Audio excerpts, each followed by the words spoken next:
Hello बच्चों, let's read this question. The question says that dimer of acetic acid in liquid benzene is in equilibrium with acetic acid monomer at a certain temperature and pressure. If 25% of the dimer molecule are separated out, then what will happen among the four options? लोग कैसे approach करना है इस question को। हमारे पास क्या acetic acid का monomer है, मतलब कि CH3COOH हमारे पास मोनोमर, ये डाइमर में कन्वर्ट हो रहा है इन इक्विलिब्रियम, और हमारा सोलवेंट ले रखा है लिक्विड बेंजीन। ठीक है, तो ये किस में कन्वर्ट हो रहा है, डाइमर में कन्वर्ट हो रहा है ऐसे,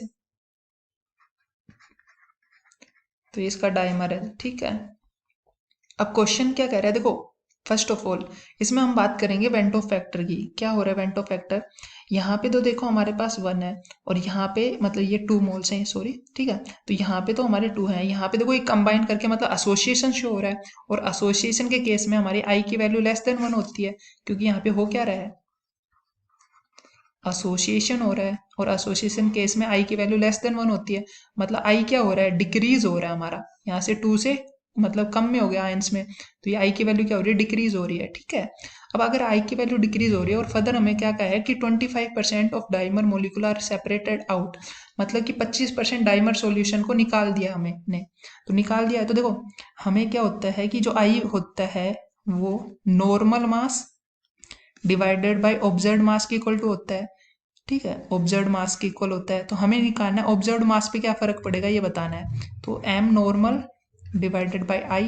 तो देखो आई की वैल्यू क्या हो रही है, डिक्रीज हो रही है, अगर आई की वैल्यू डिक्रीज हो रही है हमारी, तो ये तो इनवर्स रिलेशन इनका, तो जो ऑब्जर्व्ड मोलर मास है हमारे सिंपलर वो तो इंक्रीज हो जाएगा, तो ऑब्जर्व्ड मोलर मास क्या हो जाएगा, इंक्रीज हो जाएगा।